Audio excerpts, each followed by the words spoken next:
Breaking news for immigrants and future applicants to Canada. A powerful new immigration reform bill has just cleared a major hurdle in Parliament, and it could dramatically change how visas, asylum claims, and personal data are handled. What this historic legislation could mean for work permits, study permits, and immigration applications moving forward. Hello everyone. Welcome back to our channel, Canada Immigration. Breaking, greatest immigration reforms in decades pass key milestone toward law.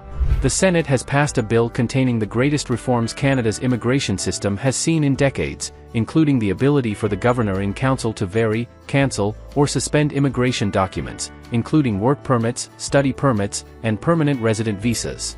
Bill C-12, an act respecting certain measures relating to the security of Canada's borders and the integrity of the Canadian immigration system and respecting other related security measures, passed its third reading in the Senate with amendments the evening of March 12, 2026. The bill contains three major changes for immigration. 1. Executive powers over immigration applications and documents.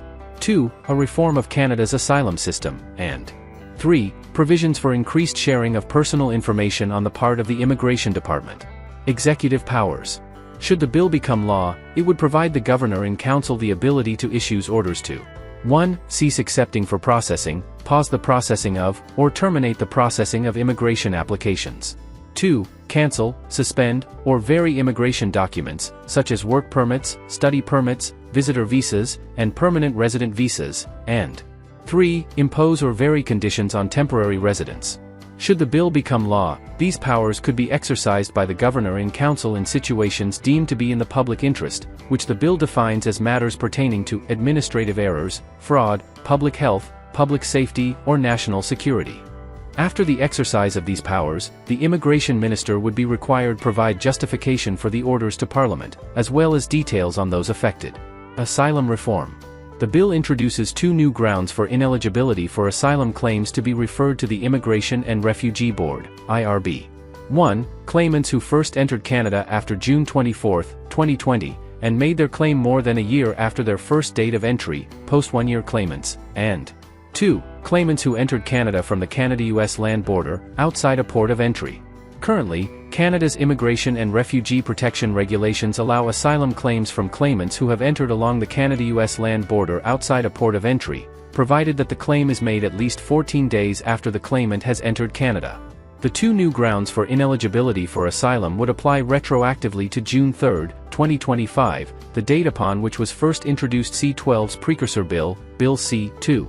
Claimants ineligible for referral to IRB may still apply for a pre-removal risk assessment, PRRA. Under amendments introduced by Senator Tony Dean, the Immigration Department would be required, 5 years after the coming into force of the Act, to provide annual reports to Parliament with details on the number of claims received from ineligible post-1-year claimants, along with the number and outcome of associated PRRAs. Additional reforms to the asylum system include the requirement to determine claims to have been abandoned in cases in which the claimant has voluntarily returned to the country from which they claimed protection, and the requirement not to consider claims from claimants outside Canada. Information sharing.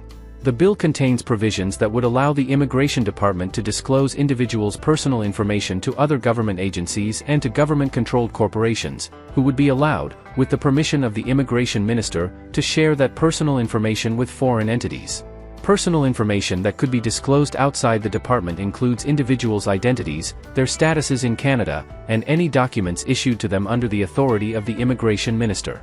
Under an amendment introduced by Senator Paulette Sr. and adopted by the Senate on March 10, these information sharing provisions would not apply to Canadian citizens or permanent residents. Comprehensive review. The outcomes of the Act would be subject to parliamentary oversight, under an amendment introduced by Senator Dean that would require a parliamentary committee to review the operation and effect of the Act's changes 5 years after its coming into force, and to submit to Parliament a report setting out their findings and any recommended changes. Because the bill was amended in the Senate prior to passing its third reading, it must be passed in a third reading by the House of Commons before it can become law. To become law, an Act of Parliament must pass its third reading in the same form in both Houses of Parliament, and then receive royal assent. That is all for today, in this video. Please hit like and subscribe for an upcoming video. See you later, till then, take care.